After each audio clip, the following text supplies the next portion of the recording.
Permasalahan perempuan yang narkoba, perempuan yang terlarut dalam hal prostitusi. Nah, ini gimana nih cara penanganannya menurut Uni Elfri? Ya, lagi-lagi kita kan harus lihat akarnya. Benar. Ya kan? Kenapa perempuan terlibat narkoba? Begitu. Kenapa perempuan jatuh ke dunia prostitusi? Benar. Saya menemukan seorang anak yang berusia sekitar 11 tahun. Oke. Dia sudah masuk ke ranah prostitusi. Nah, kami wawancarai dia, gitu ya, dan kami tanya kenapa dia sampai harus berprostitusi. Uniria tahu apa yang dialaminya waktu kecil. Dia dilahirkan dari keluarga yang broken ya. Kemudian dia tinggal dengan neneknya. Dia diperkosa oleh seseorang. Siapa? Ya, waktu itu saya sudah lupa siapa, tapi oleh seseorang gitu ya. Dan perkosaan itu berulang-ulang terjadi pada dirinya. Dia nggak bisa sekolah lagi, dia nggak punya motivasi untuk apa lagi gitu ya. Dan perkosaan itu lagi-lagi saya sampaikan di zaman itu tidak ada pemulihan untuk dia, tidak ada penanganan untuk dia. Dan itulah yang kenapa dia jadinya nggak ada jalan lagi, dia nggak tahu apa-apa lagi.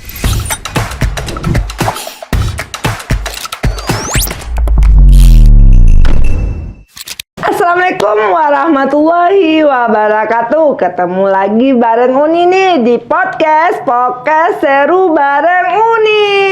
Aduh, hari ini gak berhenti-henti kita ketemu sama orang yang benar-benar luar biasa sebagai seorang perempuan, aktivis perempuan. Heriani, seorang aktivis perempuan di Minangkabau. Oke, terima kasih Uni Elfri telah hadir di Podserja Uni. Aku belepotan kalau masalah cerita dengan perempuan nih. Uni seorang aktivis perempuan. Nah, gimana sampai Uni termotivasi menjadi aktivis perempuan? Ya karena kita perempuan, Munir ya. Yes. Maka kita jadi aktivis perempuan. Iya, ceritanya gimana nih ceritanya? Jadi sebetulnya perempuan itu kan makhluk yang unik ya.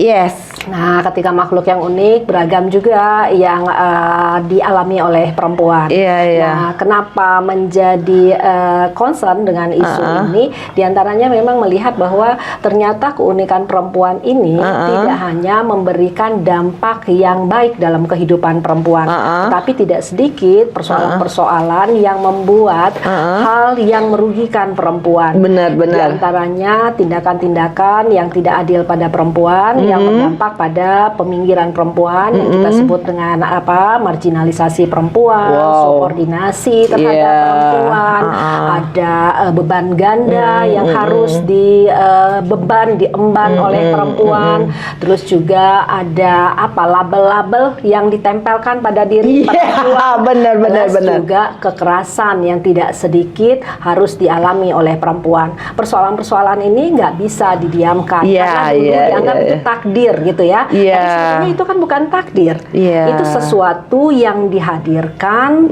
yang terjadi di masyarakat kita. Dan itu merupakan persoalan sosial, sehingga kita harus mulai melakukan sesuatu. Siapa lagi kalau bukan perempuan sendiri? Benar sekali. Karena ini perempuan ya nggak berhenti-henti ngomong dari tadi. Kadang kalau dengan cerita Uni Elfri tadi tuh benar-benar merinding gue nih. Oh iya. Iya, sekarang Uni Elfri. Iya, karena begitu memerhatikan kesulitan perempuan.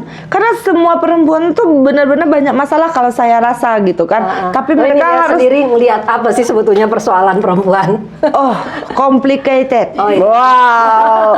Karena dia harus menjadi seorang ibu yang sempurna, istri yang sempurna. Dan sekarang kita tidak bisa menutup mata, perempuan harus bekerja banting tulang mencari kehidupan, atau kita bisa bilang sesuap nasi lah. Ya, itu yang kita sebut dengan beban ganda. Jadi benar. Dia tidak hanya memikirkan isu-isu domestik, tetapi isu publik untuk mencari biaya hidup. Keluarganya juga perempuan yang harus terlibat, karena memang kondisinya memang harus begitu gitu ya. Dalam keluarga tidak hanya laki-laki yang bisa dituntut untuk secara ekonomi gitu ya, tapi perempuan juga punya kemampuan untuk itu gitu. Bahkan yang lebih selama ini perempuan nggak mampu, atau selama ini penghasilan perempuan dianggap sebagai penghasilan perempuan tambahan. Benar. Padahal kalau kita lihat tidak sedikit perempuan itu memang betul-betul menjadi tulang punggung keluarga. Benar sekali.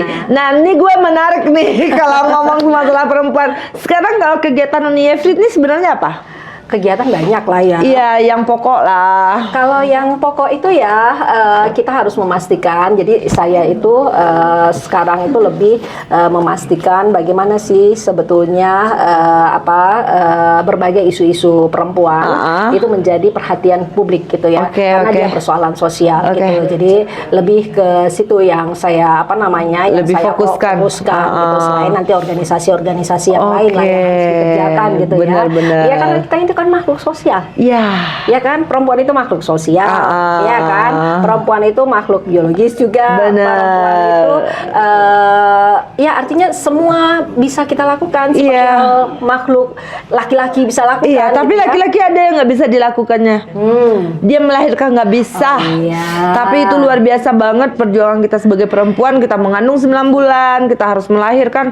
Aku merasa perempuan ini memang benar diapresiasikan. Betul. Nah, yang itu yang disebut dengan kodrat, Uneria. Jadi selama ini orang menganggap tugas-tugas sosial itu sebagai kodrat, tetapi sebetulnya tugas biologis itulah yang sebetulnya yang disebut dengan kodrat. Benar. Ganti gitu dari Allah gitu ya. Dan itu yang kodrat. Jadi makna kodrat yang selama ini dimaknai oleh masyarakat, mesti kita luruskan juga. Benar. Kodrat itu hanya sesuatu yang nggak bisa digantikan. Itu kodrat gitu kodrat ya. Kalau misalnya yang lain, misalnya bisakah perempuan bekerja? Bisa. Bisakah perempuan sekolah tinggi? Bisa. Bisakah perempuan bekerja keras? Bisa. Gitu ya. Semuanya laki-laki bisa melakukan mengasuh anak? Bisa. Laki-laki bisa memasak? Bisa. Semuanya bisa ya. Bukan kodrat. Cuma melahirkan yang nggak bisa. Oke. Berarti Uni, di umur berapakah Uni memulai menjadi aktivis wanita? Karena gue tertarik banget nih untuk menyuarakan wanita ini. Aku benar-benar benar. Kalau kami lebih menggunakan kata perempuan. Perempuan itu kan kata dasarnya empu.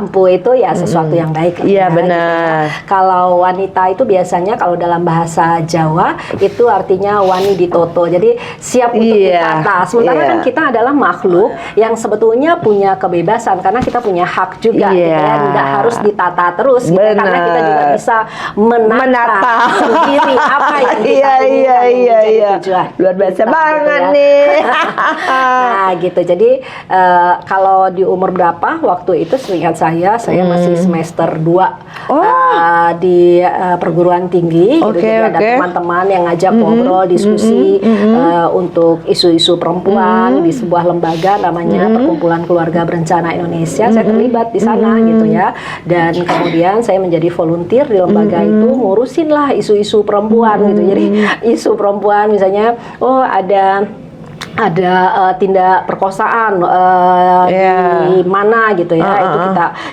kita bantu, kita dukung gitu. Terus ada kekerasan terhadap, istilahnya kekerasan terhadap istri.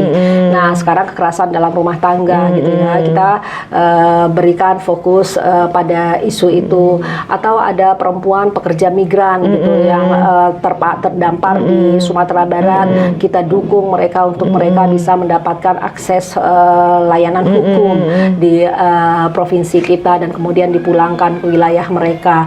Nah, jadi tetapi sebetulnya di tahun 2000 berapa itu ya? Belum 2000, 1992, 1993 lah waktu itu gitu ya. Nah, itu kami sebetulnya melakukan sebuah kajian, dimulai dengan kajian terhadap satu komunitas di Kabupaten 50 kota seingat saya, untuk melihat bagaimana kondisi perempuan di sana. Dan memang ternyata perempuan-perempuan Minang itu kan adalah perempuan-perempuan yang tangguh ya, yang kuat sekali gitu. Benar. Ya. Meski secara sosial dia menjadi rentan, meski secara ideal lagi dia adalah limpapeh rumah nan gada. Nah, jadi memang ini agak kondisi yang yang idealnya seperti ini, tapi faktanya seperti ini. Dia rentan dengan berbagai kondisi yang menjahati dirinya gitu ya, tetapi dia ditempatkan pada posisi yang baik. Jadi kita pikir ini harus dibincangkan, harus ada aksi tertentu untuk memastikan semua orang melihat bahwa ini satu tindakan yang nggak adil pada perempuan gitu ya. Dia dipaksa, dalam tanda kutip dia dipaksa untuk melakukan ini, tapi dia nggak diberikan haknya untuk ini gitu.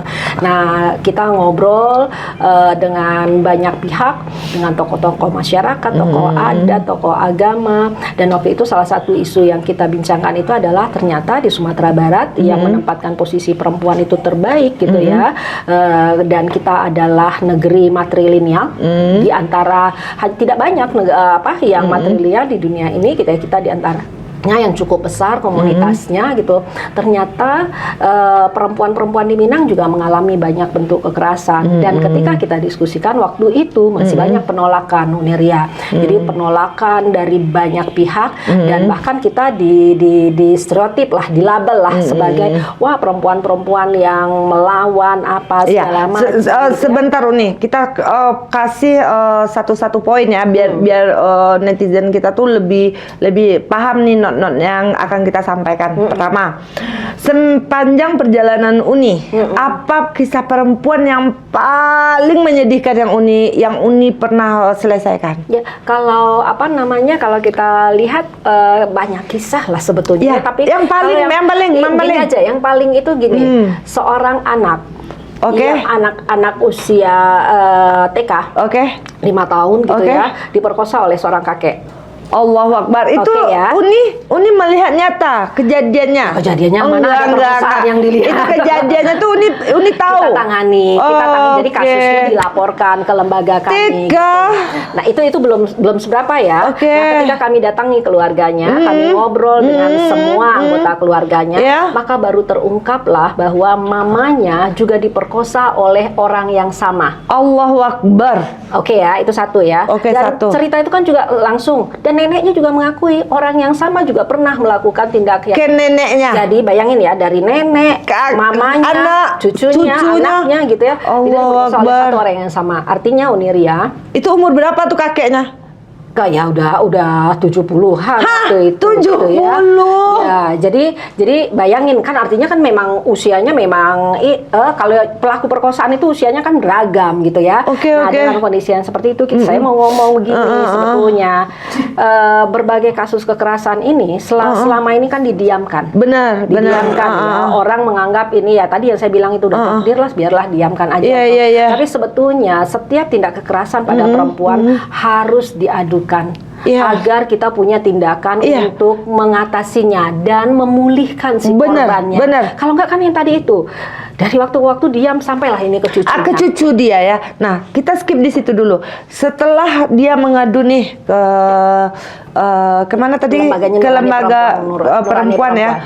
Apa tindakan yang sampai bikin mereka ini menjadi mereka terbantu? Apa yang Uni Yefri lakukan? Jadi dalam penanganan perempuan korban kekerasan, khususnya kekerasan seksual, itu pendampingan korban sangat diperlukan. Apa pendampingan korban itu? Adalah membuat si korban menjadi nyaman dengan dirinya. Sering para korban kekerasan seksual itu dia tidak nyaman dengan dirinya, putus asa, merasa tidak ada harapan lagi, khususnya anak kecil gitu ya. Dia harus pulih dengan, sebetulnya tidak hanya anak kecil, tapi karena ini usianya masih anak-anak, maka pemulihan itu menjadi bagian yang terpenting untuk mereka. Pemulihan apa saja? Pertama, kesehatan, karena waktu itu dia terdampak penyakit kelamin juga, itu ya, surprise ya. Nah, jadi itu si kakek itu udah masuk penjara nggak sih? Waktu itu dia melarikan diri dan kemudian ketangkap itu. Jadi itu udah lama. Udah membusuk di penjara sekarang. Jadi itu udah lama. Jadi kalau saya hitung itu udah 10 tahun yang lalu kejadiannya. Udah meninggal lah ya. Saya nggak tahu kalau itu yang di ini. Nah, masalahnya karena dari nenek, anak sama cucu dia perkosa. Tapi menarik yang Uniria tanyakan itu apa yang harus kita lakukan untuk para korban kekerasan sebetulnya, sehingga kita bisa memberikan dukungan pada mereka dan tindakan kekerasan khususnya kekerasan seksual tidak terus berulang terjadi. Sampai jadi memang penanganan korban itu menjadi bagian terpenting, memastikan korban adalah orang yang bukan menstimulasi atau memancing kejadian, itu harus kita ajarkan kepada masyarakat. Jadi tindak perkosaan itu bukan karena dipancing oleh korbannya, gitu ya. Tapi tindak perkosaan itu ada korbannya perempuan, gitu ya, yang harus kita dukung, yang harus kita pastikan dia tidak mendapatkan stigma negatif. Kalau dia dari kecil, ini anak TK, gitu ya, mendapatkan stigma negatif, gitu ya, sampai dia dewasa itu apa jadi hancur. Ya, makanya jadi kita perlu memastikan dia tidak bisa dipaparkan, ditempelkan ke dirinya stigma negatif itu. Jadi keluarga harus memberikan dukungan kepada yang bersangkutan. Kemudian melakukan penanganan kesehatannya. Tadi kan saya bilang kan dengan kondisi kesehatannya yang tidak baik waktu itu. Kemudian memastikan ada proses hukum terhadap pelaku. Karena selama ini ada banyak kasus yang kita lihat itu mamanya, neneknya itu kan tidak ada dilaporkan, maka tidak ada proses hukum. Maka harus ada proses hukum. Jadi notnya ya, kalau ada bagi netizen yang di luar sana kita ada dilecehkan atau ada diperkosa seperti itu, kekerasan seksual gitu. Iya, kekerasan seksual itu memang harus kita laporkan. Karena kalau tidak kita laporkan akan menambah korban gitu. Betul. Jangan sampai kita malu ya. Karena kebanyakan netizen ini atau kita yang perempuan ini kan malu, harga diri kita dibawa kemana nih karena kita udah diperkosa. Siapa yang mau sama kita gitu? Iya, yang lebih menyakitkan itu sebetulnya adalah stigma yang ditempelkan pada korban gitu ya. Dan sering korban itu dianggap sebagai pelaku. Padahal korban adalah korban, dia bukan pelaku. Jadi memang diperlukan penanganan yang baik pada korban. Dan kalau tidak ada penanganan yang baik, maka kerentanan si korban akan terjadi perulangan kekerasan. Tidak hanya pada dirinya, dan dimungkinkan juga dia bisa menjadi pelaku gitu ya kalau penanganannya tidak diselesaikan. Dan pelaku itu bisa aja dia kekerasan nanti pada anaknya, kepada kawannya, kepada siapa gitu ya. Dan itu yang menjadi persoalan kita bersama-sama dari waktu ke waktu. Nah, itu yang paling menyedihkan ya. Sekarang kita masuk ke ada nggak Uni Evri dapat masalah tentang perempuan yang narkoba atau di kekerasan rumah tangga, ada nggak yang lebih? Ya, kalau kekerasan rumah tangga tentu tadi seperti saya sampaikan di awal-awal itu memang kita menangani banyak kasus-kasus kekerasan terhadap istri dulu namanya. Tapi sejak ada undang-undang tentang penghapusan kekerasan dalam rumah tangga, maka kita sebut dengan kekerasan dalam rumah tangga. Karena kita memastikan bahwa kekerasan rumah tangga itu nyaris ada di setiap keluarga. Karena kekerasan itu bisa bentuknya bisa kekerasan fisik, psikologis, ekonomi gitu ya, dan kekerasan seksual juga gitu. Nah, ya kalau ditanya ada ya banyak gitu. Ya, kita kan mau tahu salah satu kisah seperti yang tadi. Tuh salah satu kisah sepengalaman Uni Evri? Ya, di kekerasan dalam rumah tangga di antara kisahnya adalah satu keluarga mengalami kekerasan dengan oknum gitu ya. Oknum ada macam-macam. Jadi kalau suami ya tentu pelaku. Yang ini saya harus ngomong tentang suami gitu. Pelakunya adalah suami. Karena jadi ini frame-nya kami itu di lembaga, kekerasan itu bisa memapar siapa saja, bisa terjadi pada siapa saja. Tetapi di antara banyak korbannya itu maka perempuanlah yang paling banyak korbannya. Maka itulah yang perlu kita tangani gitu ya. Nah, maka ini kalau kekerasan dalam rumah tangga itu contohnya seorang perempuan gitu ya menjadi korban kekerasan, istri suaminya itu berselingkuh, menikahi perempuan lain, dan kemudian mengajak tidur di satu tempat, di satu rumah, bla bla bla gitu ya. Sementara rumah ini dibangun oleh istri pertamanya gitu. Nah, kemudian istri pertamanya banget nih laki-laki. Dan itu kan bukan ini aja, pasti saya yakin kalau ada satu kasus pasti ada ratusan kasus yang lain. Benar. Nah, jadi si perempuan akhirnya keluar dari rumah, tetapi kemudian dia sadar kalau dia keluar dari rumah ini kan rumah yang dia bangun gitu kan. Maka datanglah dia bersama anak-anaknya untuk mengatakan, keluar kalian dari rumah ini karena rumah ini rumah saya yang membangunnya, walaupun saya membangun dengan suami yang laki-laki gitu ya. Maka ketika dia minta itu tentu terjadi perselisihan. Nah, ketika terjadi perselisihan maka yang terjadi itu ini kan kekerasan dalam rumah tangga tidak dilaporkan loh. Yang ini nggak dilaporkan. Nah, kemudian terjadi perselisihan, terjadi juga baku hantam gitu ya, baku pukul gitu. Nah, kemudian si laki-laki ini yang justru melaporkan istrinya ini. Jadi hebat ya. kita bisa bilang ini ada satu istilah, ini adalah reviktimisasi. Jadi korban dikorbankan lagi dengan kasus ini. Jadi dan yang ini sering terjadi. Jadi kita harus peka. Apakah betul si laki-laki ini yang benar atau justru di belakangnya itu justru si perempuan ini jadi korban? Karena yang sering di kepala kita kalau dalam terjadi kekerasan dalam rumah tangga, kita sering itu menyalahkan korban gitu ya. Itulah kamu nggak bisa ini, nggak bisa itu gitu ya. Padahal di balik itu sendiri si perempuan sudah berupaya untuk melakukan yang terbaik. Tadi kan dibilang kan menjadi istri yang terbaik. Tadi Niria bilang itu. Tetapi yang kita tahu karena memang ideologi. Jadi ada satu istilah lagi, ideologi patriarki yang ada di kepala banyak orang gitu ya, yang ingin berkuasa menjadi paling superior gitu ya. Maka tidak sedikit dalam analisis yang kita lakukan itu sebetulnya di balik semua itu adalah perempuan yang menjadi korbannya gitu. Tetapi memang dalam kesadaran kita masih banyak kepedulian kita belum begitu terasah melihat bahwa sebetulnya perempuan yang paling banyak menjadi korban. Aku ambil kesimpulan berarti konsepnya sekarang laki-laki MPD kan banyak. Laki-laki MPD kan banyak. Jadi kita balik ke kasus yang tadi itu akhirnya gimana nih ceritanya? Karena ini menarik kan sekali. Proses hukum kan. Jadi yang disalahkan yang mana nih? Kalau di dalam proses hukumnya tentu tindak kekerasan ketika pertengkaran itu dan yang dilaporkan itu kan si perempuannya. Maka proses hukum yang jalan ini dan proses kekerasan terhadap perempuannya itu hilang gitu ya. Dan dia baru laporkan ke kita. Jadi kita sebagai perempuan yang saya ambil kesimpulan kita harus pintar-pintar ya, jangan sampai main tangan ya. Ya itu satu, tetapi yang satunya lagi itu kita juga harus bangun pengetahuan kawan-kawan perempuan kita untuk paham hukum sebetulnya itu diantaranya gitu ya. Jadi jangan melakukan tindakan fisik segala macam, tetapi juga tahu ketika ada tindak kekerasan terjadi pada kita, maka kita harus melaporkannya karena tindakan kekerasan itu memang bukan ruangnya privat gitu ya, bukan persoalan kita saja, dia persoalan sosial dan dia ada proses hukumnya, ada undang-undang. Benar sekali, tapi begini pula Uni Efri, kalau kita melapor itu menghabiskan waktu dan menghabiskan tenaga begitu ya Uni Efri. Kadang-kadang kalau kita nggak kuat, kita nggak ada orang dalam nih, juga nggak bisa juga diproses Uni Efri.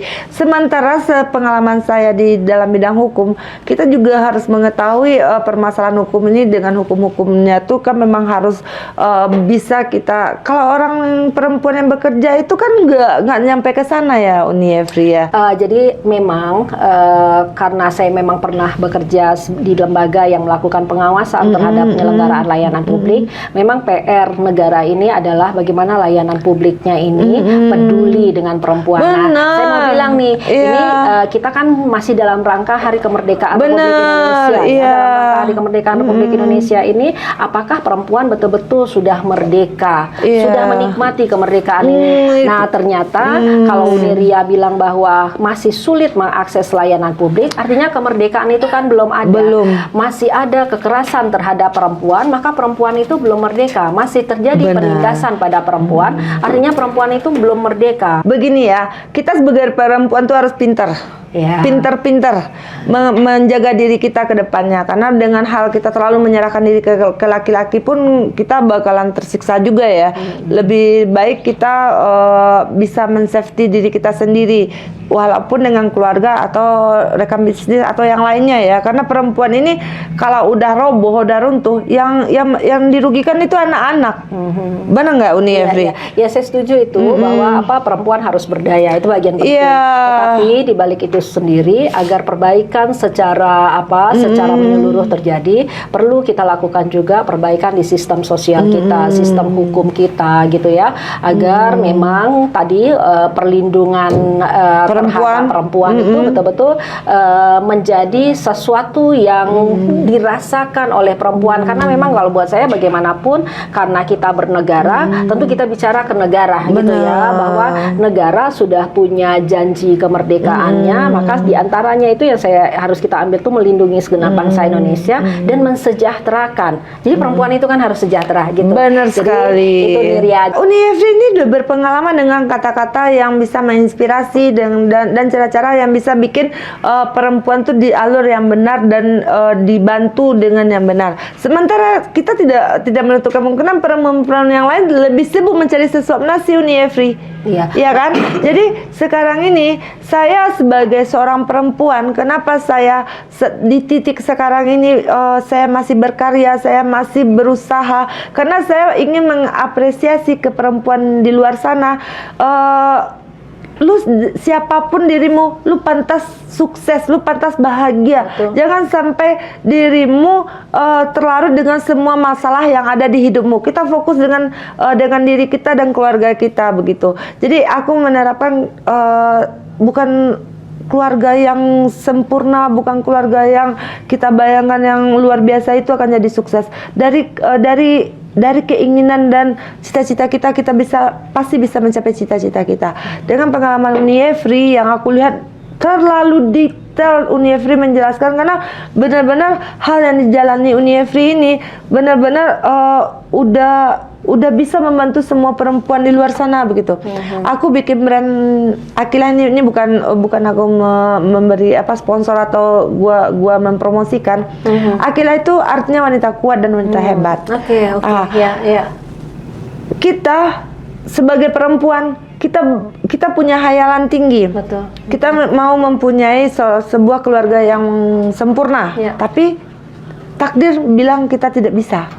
Kita punya keluarga, orang tua kita misalnya bercerai, kita tidak punya ekonomi yang kuat, tapi kita bisa kalau kita yakin. Perempuan tuh itulah hebatnya, itulah kuatnya. Kalau dia yakin, dia pasti bisa. Jangan sampai melenceng, jangan merendahkan diri, jangan menjadikan diri ini tidak berharga, begitu. Jangan sampai menjual diri lah, begitu. Karena apapun yang kita kerjakan pasti kita bisa mencapai kesuksesan. Itu yang akan aku berikan ke perempuan-perempuan lain. Itu menarik buat saya kalau Niria punya sebuah program yang memotivasi kelompok perempuan kayak begitu gitu ya.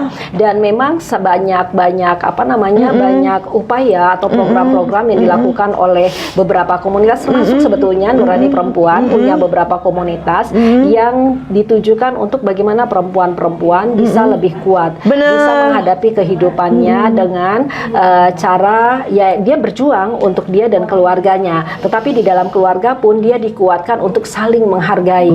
Jadi dia tidak menjadi korban kekerasan di dalam keluarganya, dia berdaya, dia siap menghadapi kehidupan, keluarganya harmonis gitu ya. Dia bisa menata kehidupan dan dia menjadi bagian yang menguatkan sistem sosial di sekitarnya. Dia berorganisasi, menginspirasi perempuan lain, dan yang Niria sampaikan tadi itu dengan dimulai. Jadi kalau saya membayangkan ketika Niria memulai brand Akila gitu ya, ketika memulai brand itu, maka tentu ada spirit yang sudah ada dalam gagasan. Ya, ada sesuatu yang sudah muncul di dalam gagasan. Sekarang kan tinggal bagaimana memastikan tahapannya sehingga dia tidak hanya menjadi brand, tetapi dia menjadi sebuah aksi gitu ya, yang diupayakan agar beberapa orang, mulai dari beberapa orang perempuan gitu ya, untuk terinspirasi gitu. Bisa aja dengan jadi ada beberapa dulu kami program itu mendukung mereka dengan mensupport dana, dan mereka mulai usaha gitu kan, dan kemudian dia sudah mulai maju, terus kita bisa melepas dia dan dia membantu beberapa Jadi saya mau sekali yang saya bayangkan, semua perempuan ini punya cita-cita tinggi, benar nggak Uni Efri? Iya, pasti. Tapi takdir yang aku bilang tadi itu, kita bisa sukses walaupun kita nggak punya keluarga yang harmonis, kita nggak punya seperti orang yang bisa sekolah, kuliah, begitu. Itu kan kadang-kadang sebagian perempuan kan nggak seperti itu, yang bisa pergi sosialita. Kita nggak orang seperti itu, tapi kita berhak sukses, kita bisa sukses kalau kita berjuang gitu. Makanya kita sebagai perempuan tuh harus berjuang. Nah, aku ingin menginspirasikan seperti itu. Gimana brand Akila ini adalah brand Akila wanita kuat dan wanita hebat. Karena untuk membuat brand ini kita butuh sekolah, kita butuh mindset yang bagus, kita butuh relasi yang baik. walaupun kita nggak punya relasi, kita nggak punya duit, kita bisa kalau kita serius mewujudkannya. Makanya ini perempuan-perempuan nih, makanya Akila ini aku bikin jadi panggung perempuan. Nah, semangatnya itu yang perlu selalu di ini. Dan Nirya tadi itu yang saya senang kalau misalnya sudah mulai memikirkan kolaborasi, jejaring, gitu ya. Karena ini menjadi bagian yang terpenting. Kerja-kerja di lembaga-lembaga atau organisasi-organisasi perempuan gitu ya, kekuatannya itu adalah jejaring gitu. Tidak hanya uang. Jadi jejaring, karena jejaring itulah menjadi satu kekuatan. Nah, ketika jejaring itu ada, maka bagaimana sharing pengetahuan? Karena kan yang ini kan bagian sebetulnya ini sharing pengetahuan. Kita kan berbagi pengetahuan. Nah, sharing pengetahuan yang saling menguatkan, tidak memberikan label kepada teman-teman perempuan kita, tidak membenci perempuan-perempuan kita. Karena sekarang Uniria ada banyak kasus-kasus kekerasan terhadap perempuan itu memang disebabkan juga oleh satu sikap membenci perempuan, namanya misoginis. Gitu ya. Nah, ketika kebencian pada perempuan itu terjadi, maka kita kan saling iri-iri ya. Gitu ya. Nah, iya kan. Jadi kalau udah itu yang terjadi, maka saya pengalaman yang terjadi itu, upaya kita saling mendukung, baik itu sesama perempuan, antara perempuan dan laki-laki saling mendukung gitu ya untuk kemajuan bersama gitu. Nah, itu tidak semulus jalan kalau kita saling mendukung. Benar. Gitu. Maka saya berkeyakinan juga kalau Nirya sudah punya visi yang baik tentang bagaimana membangun, kurang-kurangnya dulu kawan-kawan perempuan di Bukit Tinggi gitu ya. Nah, bagaimana membangun komunitas di Bukit Tinggi melalui kerja-kerja ini. Kekurangan saya, kekurangan saya karena saya suka bekerja. Saya agak kurang suka bergaul gitu. Bukan saya menutup diri, tapi saya seorang orang yang suka berteman. Saya suka bercerita, saya suka berelasi. Tapi mungkin dengan kesibukan saya kurang. Nah, dengan bertemu dengan Uni Elvi nih, kita jadi terinspirasi nih. Andaikan nanti ada event nih Uni Elvi untuk menginspirasi perempuan, saya bisa support karena saya memang jiwa saya tuh ingin membangkitkan perempuan-perempuan tuh. Saya dari orang yang tidak punya apa-apa, saya tidak ada support system, yang saya makan aja tidak ada, saya bisa jadi seseorang dengan tangan saya sendiri. Itu yang akan saya share itu yang akan saya share ke yang lain gitu. Jadi saya mau memberikan support ke perempuan-perempuan, jangan memilih jalan yang salah, karena jalan yang salah itu akan merugikan diri kita sendiri seperti itu. Nah, perempuan support perempuan itu wajib, karena kita nggak bisa menghina perempuan. Nasib perempuan lain yang sekarang bahagia dengan suami dia, yang suami dia itu punya gaji yang besar dan status yang luar biasa, itu karena nasib lu lagi baik, karena itu takdir lu lagi baik. Nggak semua perempuan seberuntung lu. Nah, perempuan-perempuan yang nggak beruntung seperti itu, mereka wajib bahagia walaupun takdir mereka tidak seperti itu gitu. Jadi aku ingin menginspirasikan, syukuri apa yang kita punya dan selalu berusaha untuk mencapai apa yang kita cita-citakan seperti itu. Jadi baik sekali ya yang sudah gagasan itu saya setuju sekali. Mudah-mudahan bisa diwujudkan tidak hanya dengan brand tetapi memang dengan action yang ditujukan pada kawan-kawan perempuan lainnya. Dan kemudian gini Uniria, menurut saya penting juga karena memang kan saya selalu melihat perjuangan perempuan ini tidak boleh dilepaskan dari perbaikan sistem ya. Maka ada baiknya juga kolaborasi dengan pemerintah daerah gitu ya. Karena pemerintah daerah kan juga sebetulnya punya beberapa program-program untuk perempuan.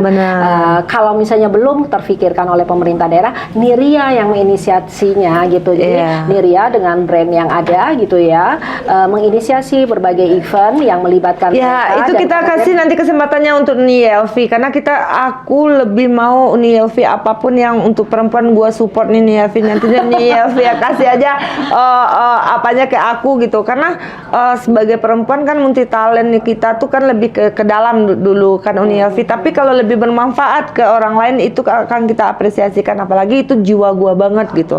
Nah, sekarang ini yang terakhir nih Uni Elvi, kita akan bahas permasalahan ini agak melenceng. Permasalahan perempuan yang narkoba, perempuan yang terlarut dalam hal prostitusi. Nah, ini gimana nih cara penanganannya menurut Uni Elvi? Ya, lagi-lagi kita kan harus lihat akarnya. Benar. Ya kan? Kenapa perempuan terlibat narkoba? Begitu. Kenapa perempuan jatuh ke dunia prostitusi? Benar. Saya mau cerita di tahun 96 apa 95 kami membuat sebuah kajian tentang perilaku seksual remaja di Sumatera Barat. Ya. Jadi kami punya satu ini bersama PKBI lagi saya harus sampaikan. Nah, di dalam penelitian itu saya menemukan seorang anak yang berusia sekitar 11 tahun. Dia sudah masuk ke ranah prostitusi. Nah, kami wawancarai dia gitu ya, dan kami tanya kenapa dia sampai harus ke prostitusi. Uniria tahu apa yang dialaminya waktu kecil? Dia dilahirkan dari keluarga yang broken ya. Kemudian dia tinggal dengan neneknya. Dia diperkosa oleh seseorang. Siapa? Ya, waktu itu saya sudah lupa siapa, tapi oleh seseorang gitu ya. Dan perkosaan itu berulang-ulang terjadi pada dirinya. Dia nggak bisa sekolah lagi, dia nggak punya motivasi untuk apa lagi gitu ya. Dan perkosaan itu lagi-lagi saya sampaikan di zaman itu tidak ada pemulihan untuk dia, tidak ada penanganan untuk dia. Dan itulah yang kenapa dia jadinya nggak ada jalan lagi, dia nggak tahu apa-apa lagi. Itu Uni Elvi saya dukung, tapi saya mau Uni Elvi lebih spesifik. Dia yang memilih ini, dia mau jadi prostitusi karena gampang ya. Dia memilih narkoba. Kebanyakan yang saya lihat di Sumatera Barat ini narkoba nomor 1 nih, Uni Elvi. Penyakit HIV ini nomor 1 di Sumatera Barat. Nah, itu gimana cara penanganan Uni Elvi ini? Kita nggak melihat faktor yang mengapa mereka terlibat. Kita melihat faktor mereka mau. Nah, gimana cara mengasih motivasi ini ke mereka? Kalau saya sih bilang gini, kalau ingin cepat kaya, kalau ingin cepat mendapatkan sesuatu, tentu orang akan mencari sesuatu yang mudah menghasilkan kekayaan itu, gitu ya. Jadi itu sebetulnya. Dan ini kan memang dikarenakan sistem sosial kita yang nyaris lebih ke harus punya materi gitu kan. Harus punya benda ini, harus punya benda ini, dan semua orang kepingin punya benda tersebut gitu.